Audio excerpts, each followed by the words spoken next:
मित्राणि नमः संस्कृताय। कैसे हैं आप सब? उम्मीद है अच्छे होंगे, स्वस्थ होंगे। फ्रेंड्स, स्वागत है आपका संस्कृत शिक्षा में और मैं हूं बिंदु शर्मा। हम करेंगे आज एसटेट टीजीटी पीजीटी के लिए कुछ व्याकरण की प्रश्नोत्तरी और अंत में रघुवंशम का सामान्य परिचय भी करेंगे। तो आइए शुरू करते हैं अपनी कक्षा। फ्रेंड्स, यदि कक्षा अच्छी लगे तो प्लीज़ लाइक कीजिए, शेयर कीजिए, कमेंट कीजिए और चैनल पर नए हैं तो प्लीज़ चैनल को सब्सक्राइब कीजिए। आइए देखते हैं आज का अपना पहला प्रश्न। नत्वाम सरस्वती देवीम शुद्धागुण्याम करोम्यहम्, यह किस ग्रंथ का मंगलाचरण है? सार सिद्धांत कौमुदी, मध्य सिद्धांत कौमुदी, लघु सिद्धांत कौमुदी या ऋजु सिद्धांत कौमुदी? तो ये किसका मंगलाचरण है? लघु सिद्धांत कौमुदी का। नेक्स्ट है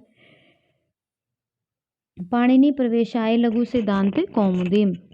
यह कथन किसका है? भट्टोजी, दीक्षित, वरदराज, कात्यायन या पतंजलि? तो ये किसका कथन है? वरदराज का। फ्रेंड्स, पतंजलि, पाणिनि और कात्यायन। कौन? कात्यायन। ये व्याकरण के त्रिमुनि माने जाते हैं। आगे देखते हैं। गुण संज्ञा विधायक सूत्रम इदम वर्तते। गुण संज्ञा विधायक सूत्र है इको गुण वृद्धि आदें गुण आद गुणय स्थाने अंतरतम। तो गुण संज्ञा विधायक सूत्र कौन सा है? आदें गुण। और संधि किससे होती है? आद गुण से। किससे? आद गुण से। नेक्स्ट है अप्रक्त संज्ञा वर्तते प्रत्ययस्य धातो प्रातिपदिकस्य यस्य कस्यापि। तो अप्रक्त संज्ञा किससे होती है? ये होती है प्रत्ययों की। किसकी? प्रत्ययों की। नेक्स्ट है नदी संज्ञक शब्द नास्ति। नदी ही वधूः सरित या फिर बहुश्रेयसी। तो इसका उत्तर होगा सी। जो सरित शब्द है वो नदी संज्ञक शब्द नहीं है। नेक्स्ट है इदु देव दंतस्य द्विवचन शब्दस्य भवति परिग्रह संज्ञा प्रकृति भाव प्लूत संज्ञा या टी संज्ञा। तो इसका उत्तर क्या होगा? इसका उत्तर होगा परिग्रह संज्ञा। नेक्स्ट है गाम दो दीपय इतरेत्य गामे पदे कर्म संज्ञा केन सूत्रेण भवति? कर्मणे द्वितीया अकथितम च तथा युक्तम च अनिप्सितम और कर्तुरीप्सितम कर्म। तो गाम दो दीपय, इसमें कौन सा सूत्र लगेगा? इसमें अकथितम च। अकथितम च के सूत्र आपको याद होंगे। दू याज पच दंड चीब्रू साज जी मतमुझ। ये जो सारे सूत्र हैं ये किस में आते हैं? अकथितम च में। आइए आते हैं कटे आस्ते इत्यत्र की दृश्य आधारो वर्तते। औपश्लेषिक, वैषयिक, अभिव्यापक या व्यापक। व्यापक कोई आधार नहीं होता है, औपश्लेषिक होता है, अभिव्यापक होता है और वैषयिक होता है। तो कटे आस्ते ये कौन सा है? ये है औपश्लेषिक। और ये अभिव्यापक और वैषयिक तीनों। द्वितीया चतुर्थो भवता अधिशी धातो प्रयोगे विना शब्दस्य नम योगे या गत्यर्थ कर्मणि। तो द्वितीय और चतुर्थी कौन से में होती है? तो ये होती है गत्यर्थ कर्मणि, गत्यर्थ धातुओं में। नेक्स्ट है नीलोत्पलम इत्यत्र नपुंसकत्व केन सूत्रेण भवति? स नपुंसकम परवलिंग द्वंद्व तत्पुरुषयो अविभावश्च या रसवो नपुंसके प्रातिपदिकस्य। तो नीलोत्पल नपुंसक संज्ञा किस सूत्र से होती है? तो किस सूत्र से होती है? तो ये होगी स नपुंसकम। स नपुंसकम। नेक्स्ट है भूतपूर्व इत्यत्र भूतस्य शब्द पूर्व प्रयोग कस्मात् भवति?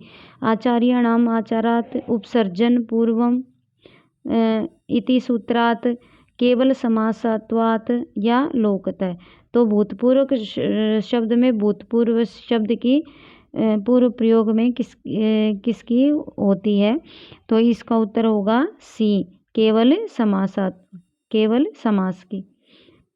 आगे देखते हैं अस्य प्रातिपदिक संज्ञा भवितुर अर्हति।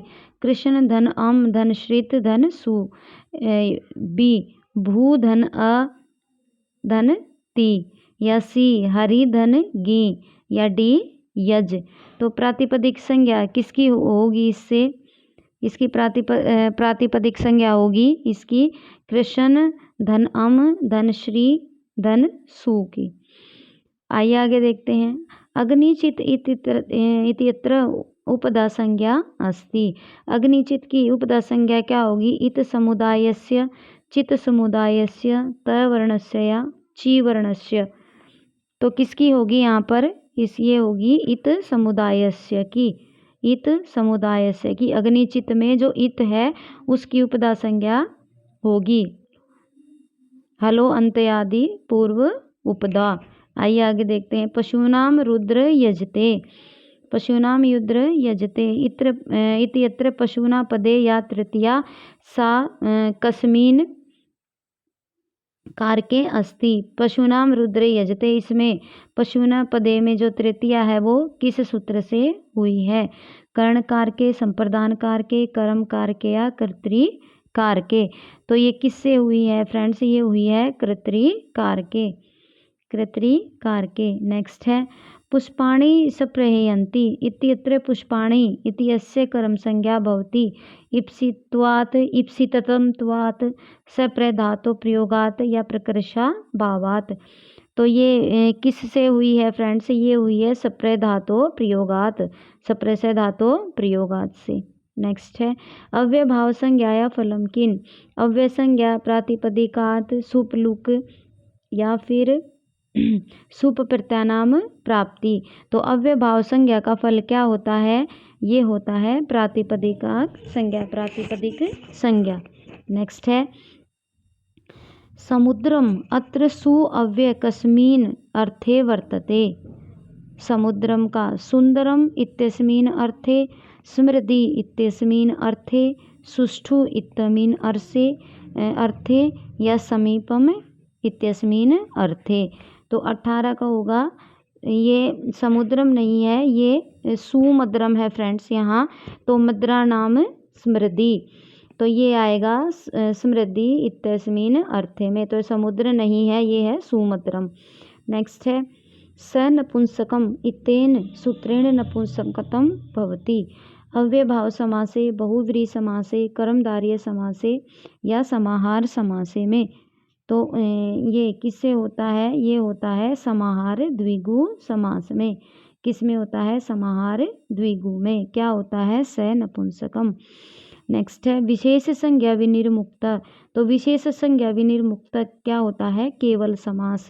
क्या होता है? केवल समास। नेक्स्ट है, ये प्रश्न हमने कर लिया है। विशेष संज्ञा विनिर्मुक्त समास है नाम नित्य समास, केवल समास, तत्पुरुष समास या अनित्य समास। तो कौन सा होता है विशेष संज्ञा विनिर्मुक्त? केवल समास। नेक्स्ट है अधोनिर्दिष्टानां समीचीनां तालिकां विचिनुत। अब हमें ये मैच करने हैं। एक तरफ है उपधा संप्रदानम रुच्यार्थाना धातूनां प्रयोगे अलो अंतयाद पूर्व अक्षणा काण कर्म कारक। तो आइए इसकी मैच करते हैं। उपधा क्या होती है फ्रेंड्स? उपधा होती है अलो अंतयाद पूर्व उपधा, अलो अंतयाद पूर्व उपधा रुच्यानाम धातूनाम प्रयोगे। तो ये होगा संप्रदानम। क्या होगा? संप्रदानम होगा ये। तो बी का हो जाएगा एक अक्षणा काण, ये हो जाएगा ये ना अंग विकार। और अधिशिंग योगे, तो ये हो जाएगा कर्म कारक। तो इसका उत्तर हो जाएगा डी। नेक्स्ट है कादियो मावसाना वर्णा भवंती अंतस्था स्पर्श ऊष्माणया जीवामूल्य। तो कादियो मावसाना स्पर्शः, स्पर्शः।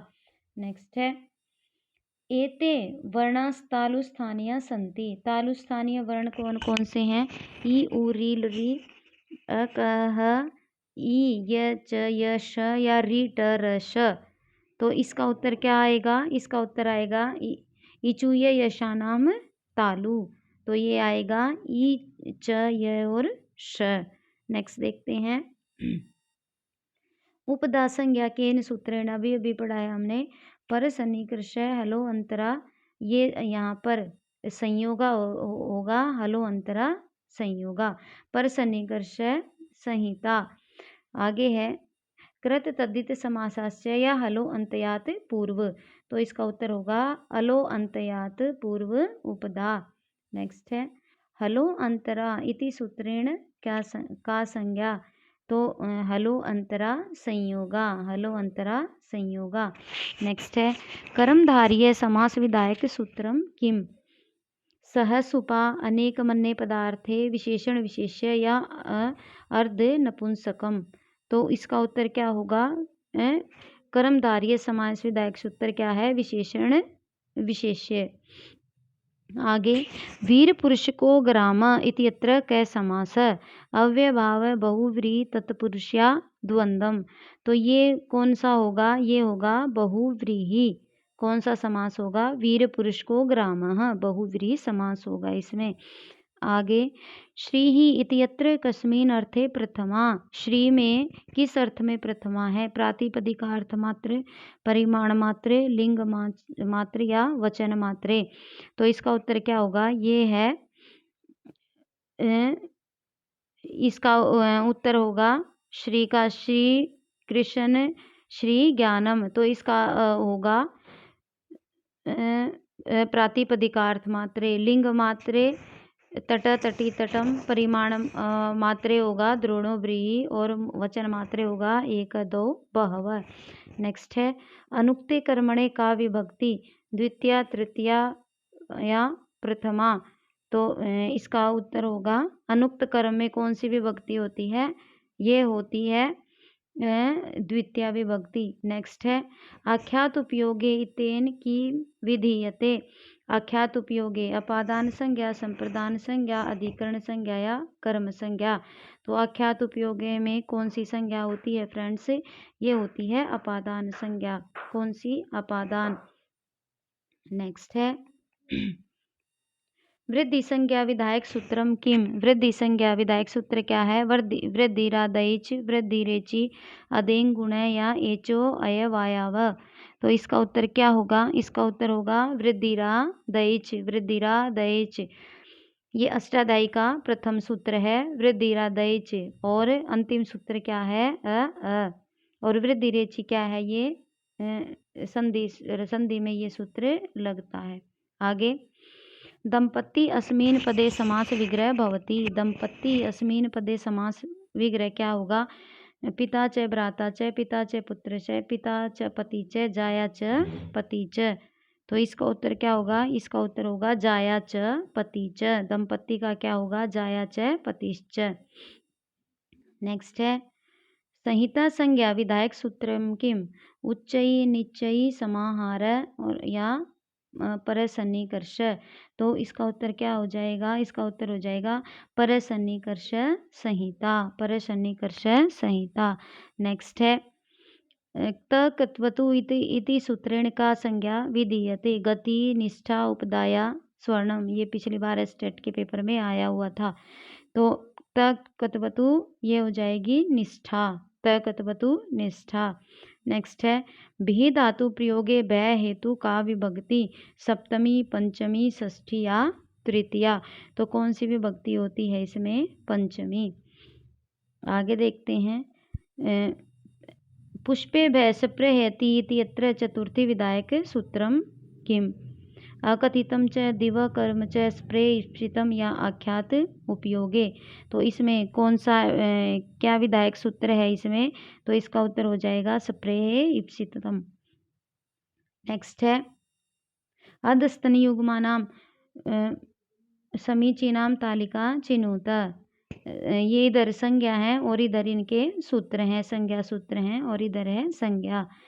आगे देखते क्या है ये सवर्णम, उदात, पदम, नदी और सुप्तिगंतम, युस्त्राख्यो, तुलास्य प्रियतम या उच्च।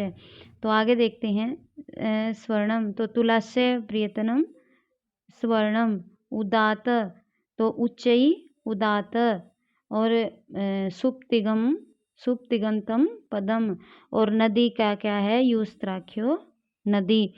तो इसका उत्तर क्या हो जाएगा? इसका उत्तर हो जाएगा डी। क्या हो जाएगा? डी। नेक्स्ट है कस्तावत अर्धस्वर इति निर्देशिताम। अर्धस्वर किसको कहते हैं? क, ई, ह या फिर य। तो इसका उत्तर हो जाएगा य व र। ये क्या होते हैं? ये अर्धस्वर होते हैं। यण जो है वो अर्धस्वर में आता है। नेक्स्ट है क संधि अक्षर अ, ओ, र या ई। तो संधि अक्षर कौन से होते हैं? तो ये हो जाएगा 42 का डी। नेक्स्ट है अकुह विसर्जनीयानाम उच्चारण स्थानम किम। तो मूर्धा, कंठ, दंत या तालु। तो अकुह विसर्जनीयानाम कंठ। तो इसका उत्तर क्या हो जाएगा? बी।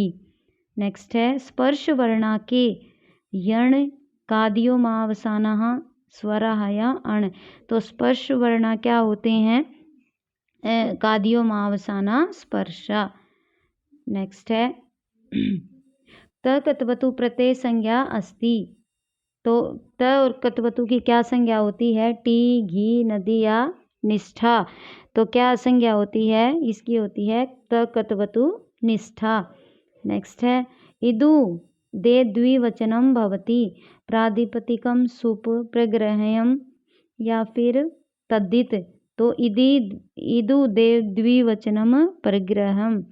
इदु देव द्विवचनम प्रग्रहम। फ्रेंड्स, यदि आपने संज्ञा सूत्र नहीं पढ़े हैं तो आप कमेंट करके बता सकते हैं। हम ये सारे संज्ञा सूत्र पढ़ सकते हैं कल कक्षा में। यदि आपके कमेंट आते हैं तो एक क्लास हम कल इसकी करेंगे संज्ञा सूत्रों की। नेक्स्ट है पदम अस्ति योग्यता आकांक्षा सति युक्तम। बी है सुप्तिगंतम, समास युक्तम या संधि युक्तम। तो क्या है ये? 47 का हो जाएगा बी सुप्तिगंतम पदम। नेक्स्ट है सह साकम सार्धम सह साकम सार्धम इति योगे कृता कर्म कर्ण या फिर संप्रदानम। तो सह साकम सार्धम में कौन सी विभक्ति होगी? इसमें होगी कर्ण। 48 का हो जाएगा सी। नेक्स्ट है एकाल प्रत्यय किम। एकाल प्रत्यय घी, नदी, उपदाया, अप्रकृतम। तो इसका उत्तर हो जाएगा डी अप्रकृतम एकाले। नेक्स्ट है परसन्निकर्ष वृद्धि प्रातिपदिकम सर्वस्थानम या संहिता। तो इसका उत्तर क्या हो जाएगा? परसन्निकर्ष संहिता। नेक्स्ट है पंचानाम गंगानाम समाहार इत्यत्र समासः अस्ति द्विगु तत्पुरुष कर्मधार्य या बहुव्रीहि। तो पंचानाम गंगाहार समाहार में क्या हो जाएगा? द्विगु। नेक्स्ट है पुष्पे भैसप्रय यति अत्र केन सूत्रेण विभक्ति कर्तरो कर्मणे कृति अपादाने पंचमे चतुर्थे संप्रदाने या स्प्रे इप्सितम। तो इसका उत्तर क्या आएगा? इसका उत्तर आएगा स्प्रे इप्सितम। नेक्स्ट है ये तालिका चुननी है फ्रेंड्स। अप्रकृतम वृद्धि गुण संप्रसारम। इधर है अदेंग इज्ञण एकाल प्रत्यय या आदेच। तो वृद्धि का क्या होगा? वृद्धि रा दयेच। गुण का अदेंग गुण, संप्रसारम इज्ञण संप्रसारणम और अप्रकृतम एकाल प्रत्यय। ये हमने कर लिया है। नेक्स्ट है कादियो मावसाना संति स्पर्शः अर्धस्वर तालव्य या मूर्धन्य। ये प्रश्न अभी हमने थोड़ी देर पहले किया है। तो कादियो मावसाना स्पर्शः। नेक्स्ट है भारतीय आर्य भाषाया अवस्था संति चतस्त्र पंच तिस्त्र या षट।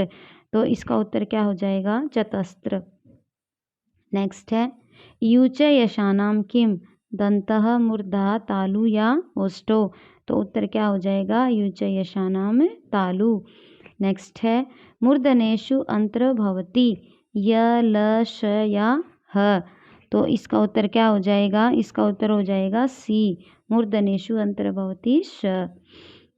नेक्स्ट है वर्णानाम अतिशयित सन्निधि संज्ञा स्यात्। तो इसका उत्तर क्या हो जाएगा? प्रातिपदिकम, नदी, संहिता या उपसर्जनम। तो वर्णानाम अतिशय सन्निधि, वर्णों की अत्यंत निकटता क्या होती है? इसको संधि भी कह देते हैं और संहिता भी। नेक्स्ट है सखी भिन्नस्य ई वर्णो वर्णांतस्य संज्ञा नदी, निष्ठा, कृत या घी संज्ञा। तो उत्तर क्या होगा? ये होगा घी। सखी भिन्नस्य ई वर्णो वर्णांतर से घी संज्ञा स्यात्। नेक्स्ट है निषेध विकल्पयो संज्ञा निषेध उपदा विभाषा परिभाषा या प्रातिपदिकम।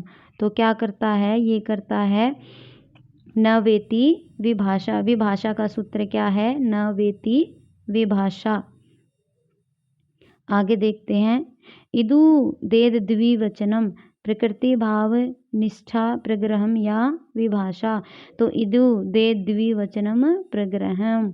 नेक्स्ट है अध्यस्तनयुग्मानाम समीचीनाम तालिका चिनुत। ये संज्ञा सूत्र और ये हमें मैच करने हैं। त कतवतु तुलास्य प्रयत्नम अतः इंग या अचोन्त आदि। इधर हैं सवर्णम गुण टी और निष्ठा। तो त कतवतु से क्या मैच हो जाएगा, ये हो जाएगा त कतवतु निष्ठा, तुलास्य प्रयत्नम सवर्णम और अचोन्त आदि ती और अदेंग क्या हो जाएगा, गुण। आगे देखते हैं युस्त्राख्यो भवति। युस्त्राख्यो भवति घी नदी समास या उपदा। तो इसका उत्तर क्या हो जाएगा, इसका उत्तर हो जाएगा युस्त्राख्यो नदी। नेक्स्ट है सर्वनाम स्थानम संज्ञा विधायक सूत्रम। स्वादि सर्वनाम स्थाने सुंग नपुंसकस्य सर्वनाम स्थाने चा संबुद्धो या सर्वादीनी सर्वानामानी। तो इसका उत्तर क्या हो जाएगा, इसका उत्तर हो जाएगा बी सुंग नपुकस्य सर्वनाम स्थान संज्ञा विधायक सूत्रम सुंग नपुकस्य। नेक्स्ट है अंतया दल पूर्वो वर्ण उपधा उपसर्ग विभाषा या टी। तो ये क्या हो जाएगा, अंतया दल पूर्वो वर्ण उपधा। नेक्स्ट है अधस्तनयुग्मानाम समीचीन तालिका चिनुत। निष्ठा आत एच इकारांत द्विवचनम या एकाल प्रत्यय। तो ये हो जाएगा निष्ठा त कतवतु निष्ठा। अब तक तो आपको याद हो गए होंगे। आत एच तो वृद्धिरा दएच और इकारांत द्विवचनम सी का आएगा 4 इकारांत द्विवचनम प्रग्रहम और एकाल प्रत्यय प्रकृतम। नेक्स्ट है स्वतंत्र कर्ता उत्तम करणम या कारकम। तो स्वतंत्र क्या होता है, स्वतंत्र होता है कर्ता। नेक्स्ट है जप मनु प्रावर्षत अतः द्वितीया केन सूत्रेण। अनुर्लक्षणे कर्म प्रवर्चने युक्ते कर्मणे द्वितीया या लक्षणे इत्थम भूतम आख्यानम। तो ये क्या हो जाएगा, अनुर्लक्षणे जप मनु प्रावर्षत अनु से लक्षणे। नेक्स्ट है अर्थवद धातु प्रत्यय संहिता प्रातिपदिकम गति या वृद्धि। तो ये क्या हो जाएगा, अर्थवद धातु प्रत्यय प्रातिपदिकम। नेक्स्ट है तुलास्य प्रयतम किम उच्यते। निष्ठा पदम सवर्णम या सन्निधि। तो तुलास्य प्रयतनम सवर्णम। नेक्स्ट है पदस्य किम लक्षणम। संधियुक्तम योग्यता आकांक्षा या समासयुक्तम या सुप्तिगम। तो इसका उत्तर क्या हो जाएगा, सुप्तिगंतम पदम। नेक्स्ट है निष्ठा पदेन उच्यते। ल्यूटणुबुलो तवतु नमूलत्रचो या अलघत्रो। तो निष्ठा किसकी होती है, तकतवतु निष्ठा। नेक्स्ट है मुनि इति पदस्य का संज्ञा टी घी गति या फिर नदी। तो मुनि की क्या संज्ञा होगी, तो मुनि की संज्ञा होगी घी। मुनि की क्या संज्ञा होगी, घी। नेक्स्ट है समीचीनाम तालिकाम चिनुत। इधर है नदी उपधा गति और प्रग्रहम। इधर है गति इदु द्विदेव वचनम युस्त्राख्यो और अलो अंतयाद पूर्व। तो ये क्या आएगा, नदी युस्त्राख्यो नदी एका 3 आएगा। उपदा अलो अंतयाद पूर्व उपधा। नेक्स्ट है इदु देववचनम प्रग्रहम और गति आएगा गतिश्च। तो इसका उत्तर क्या हो जाएगा, इसका उत्तर हो जाएगा बी। नेक्स्ट है कर्तुरीप्सितम कारम किम उच्यते। करणम संप्रदानम कर्म। तो कर्तुरीप्सितम कर्म। नेक्स्ट है आगे देखते हैं क्रोध दुहे ईर्ष्या असूया नाम यम प्रतीकोप तत्र का विभक्ति। क्रोध में, दुह में, ईर्ष्या में कौन सी विभक्ति होती है? तो कौन सी विभक्ति होती है? चतुर्थी, द्वितीया, तृतीया या फिर पंचमी। तो कौन सी विभक्ति होती है? तो ये होती है द्वितीया विभक्ति। नेक्स्ट है, आगे देखते हैं। विशेष संज्ञा विनिर्मुक्त, विशेष संज्ञा विनिर्मुक्त केवल समास है।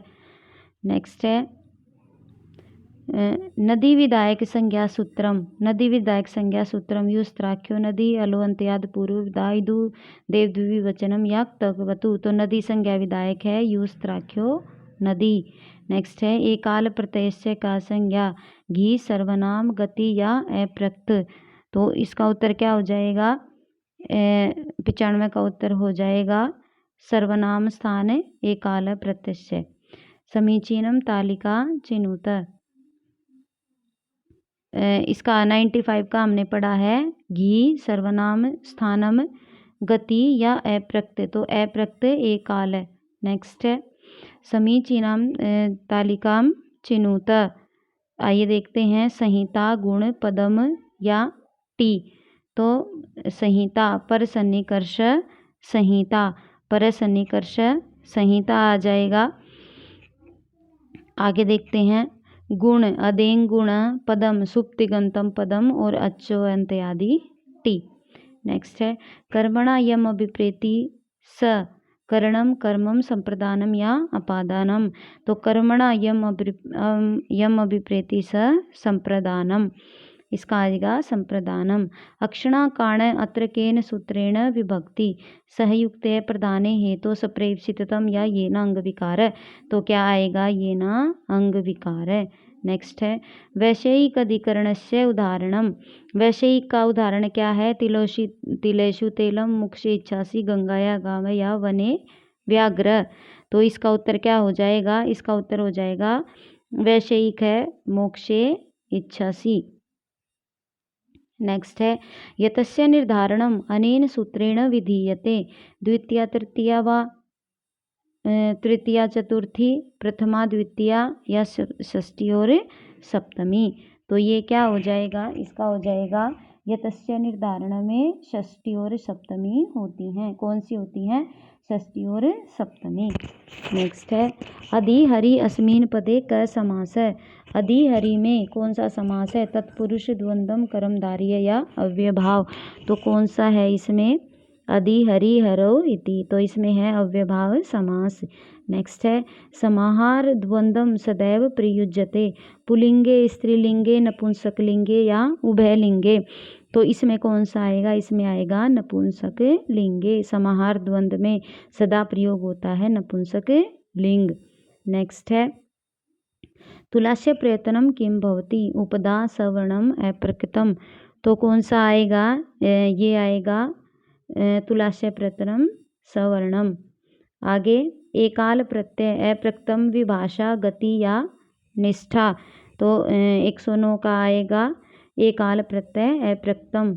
नेक्स्ट है, इदु देव द्विवचनम। ये आएगा प्रग्रहम। क्या आएगा ये आएगा इदु देव द्विवचनम प्रग्रहम। नेक्स्ट है, समाज शास्त्रे उपसर्जन नाम है। समास शास्त्र में उपसर्जन क्या है?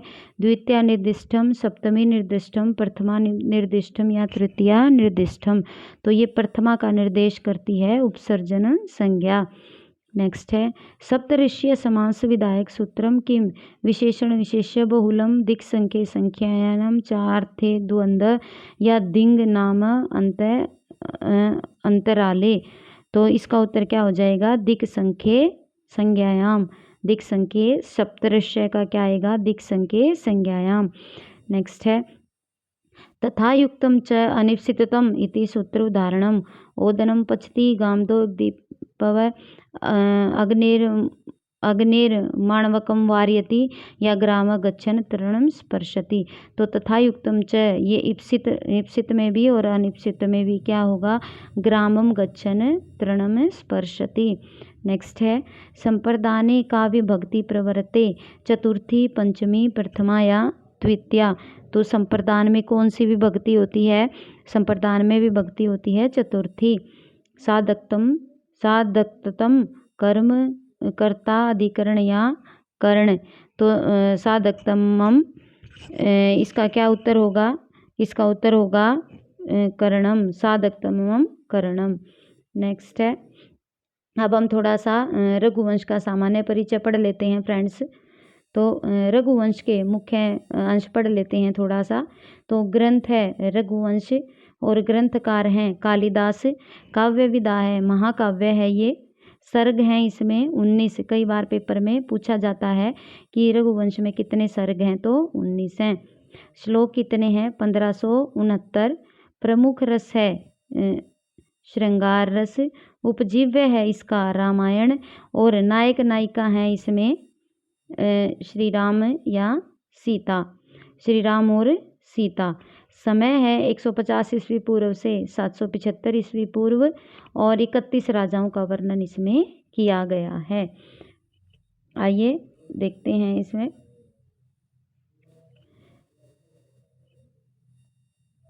इसका थोड़ा सा सामान्य परिचय देख लेते हैं। रघुवंश का प्रारंभ सूर्यवंशी राजा दिलीप के वर्णन और अवसान यानी समाप्त होता है अग्निवर्ण से। तो राजा दिलीप से तो प्रारंभ होता है और रघुवंश का। और इसमें क्या है, यदि राम और सीता ना मिले तो दिलीप और सुदक्षिणा जो इनकी पत्नी थी वो इसके नायक नायिका हो जाएंगे। तो राजा दिलीप के वर्णन और अग्निवर्ण से होता है 31 राजाओं का इसमें वर्णन किया गया है। तो प्रथम और द्वितीय सर्ग में क्या होता है, इसमें दिलीप सर्वसंपन्न होते हुए भी पुत्र विहीन होने के कारण क्या करता है, अत्यंत दुखी होकर राजा सुदक्षिणा के साथ वशिष्ठ गुरु के आश्रम में पहुंचते हैं। तो वशिष्ठ के आदेशानुसार राजा कामधेनु की पुत्री नंदिनी की सेवा का व्रत लेते हैं, क्योंकि एक बार स्वर्ग से लौटते समय राजा ने कामधेनु को ये नमस्कार नहीं किया था, प्रणाम नहीं किया था। तो कामधेनु ने राजा को श्राप दे दिया था कि तुम संतान विहीन हो रहोगे, लेकिन राजा ने ये चीज़ सुनाई, राजा को ये चीज़ सुनाई नहीं दी थी। इसीलिए वो कहाँ गए थे, इसीलिए वो अपने गुरु वशिष्ठ के आश्रम में गए थे।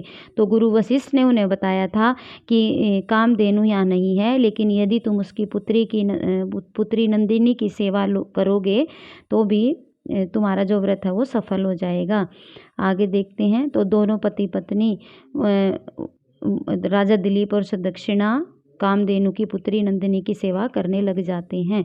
कुछ दिन व्यतीत होते हैं और जो गाय है वो राजा की सेवा की परीक्षा लेने के लिए चरती हुई हिमालय की गुफाओं में चली जाती है। वहाँ एक सिंह द्वारा आक्रमण करने पर राजा सिंह से गाय को छोड़ने की प्रार्थना करते हैं और उसके बदले अपना शरीर अर्पित कर देते हैं। इस भाव को देखकर नंदिनी प्रसन्न होकर राजा दिलीप को पुत्र प्राप्ति का वरदान दे देती है। तीसरे सर्ग में क्या है, रघु की उत्पत्ति। बहुत ही प्रतापी राजा हैं और इसी के ऊपर ही इसका नाम रखा गया है रघुवंश। तो रघु की उत्पत्ति होती है, उनका यो राज्य है और अश्वमेध में उनके द्वारा प्रदर्शित पराक्रम का जो वर्णन होता है वो क्या होता है कि यज्ञ समाप्त होते ही रघु को राजा बनाकर दिलीप पत्नी सहित वन चले जाते हैं और इसमें सारा क्या है, रघु का वृतांत दिया गया है। नेक्स्ट है, चतुर्थ सर्ग में क्या है, रघु की दिग्विजय का वृतांत वर्णित है। ये इंपॉर्टेंट है, रघु की दिग्विजय का वृतांत वर्णित है चतुर्थ सर्ग में। पांचवें सर्ग में रघु की दानशीलता का वर्णन हुआ है। उनका राजकोष उनकी असीम दानवृत्ति के कारण रिक्त हो जाता है और तभी कोत्स नामक एक ब्रह्मचारी विप्र उनको 14 करोड़ स्वर्ण मुद्राएं मांगने के लिए आते हैं।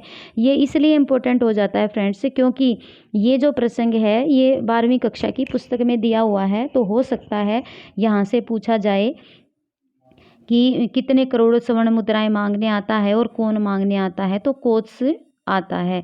तो धनपति कुबेर के आक्रमण के भय से कोष में धन वृष्टि कर देता है और तब कोत्स धन लेकर चले जाते हैं और वह पुत्र प्राप्ति का वरदान देते हैं। छठे और सातवें और आठवें सर्ग में अज होता है दिलीप का पुत्र होता है रघु, और रघु का पुत्र होता है अज। कई बार ये भी आ जाता है कि ये जो है प्रसंगानुसार या क्रमानुसार ये राजाओं को सुमेलित करना भी ये आ जाता है। तो अब तक हमने पढ़ा है दिलीप का पुत्र है रघु और रघु का पुत्र है अज। आगे देखते हैं। और अज के पुत्र होते हैं दशरथ और दशरथ के पुत्र होते हैं राम। आगे देखते हैं। तो छठे सातवें और आठवें में क्या है, अज का जन्म होता है, इंदुमती स्वयंवर होता है और अन्य राजाओं को परास्त कर देता है अज इसमें, और अज का हृदय विदारक विलाप इसमें वर्णित है। नौवें से पाँचवें सर्ग तक रामचरित का वर्णन है। आ जाता है कई बार कि श्री रामचरित्र का वर्णन कहाँ तक है, तो वे 9वें से और पंचदश सर्ग तक राम का चरित्र वर्णन है। तो इसमें क्या क्या होता है, 14वें सर्ग में सीता चरित्र का वर्णन है। राम जी द्वारा परित्यक्ता गर्भवती जनक नंदिनी सीता के प्रणय संदेश का जो आत्मगौरव है और जो विवशता है उनका दैन्य तथा स्नेह पंजीभूत है, तो वह पतिव्रता नारी के चरित्र का चरमोत्कर्ष है। 16वें सर्ग में क्या है, नाटकीय तत्वों का सुंदर वर्णन किया गया है। इसमें रात्रि काल में कुश के शयन काल में अयोध्या देवी का आगमन होता है, और जो आत्मगौरव इसमें इस रात्रि में कुश के शयन में अयोध्या देवी का आगमन होता है और उसके द्वारा कथित अयोध्या का दुखद वर्णन हृदय स्पर्शी है। इसमें क्या है, कुश के जल विहार का सजीव चित्रण उपलब्ध होता है। सप्तदश सर्ग में 17वें सर्ग में पुत्र अतिथि का चरित्र चित्रण किया गया है, और 18वें सर्ग में है कवि ने 21 राजाओं का उल्लेख किया है, जिसमें अंतिम राजा जो है वो सुदर्शन द्वारा शासन व्यवस्था का वर्णन प्रदान है। 19वें सर्ग में सुदर्शन के पुत्र अग्नि वर्ण की कामुकता विलासिता एवं दुखद मृत्यु का भावुक चित्रण हुआ है, और यहीं पर जो है रघुवंश की समाप्ति कर दी जाती है। तो फ्रेंड्स, ये था रघुवंश का सामान्य परिचय। इसमें से आपको 1-2 प्रश्न अवश्य देखने को मिलेंगे। यदि आप चाहते हैं कि इसकी हम प्रश्नोत्तरी भी करें तो आप कमेंट बॉक्स में बता सकते हैं। तो फ्रेंड्स, ये थी अपनी आज की कक्षा। यदि आपको कक्षा कैसी लगी ये आप कमेंट बॉक्स में बता सकते हैं। फ्रेंड्स, कक्षा को प्लीज़ लाइक कीजिए, शेयर कीजिए और कमेंट करिए। तो आज के लिए बस इतना ही। मिलते हैं कल एक नई कक्षा के साथ। तब तक के लिए धन्यवाद। नमो नमः।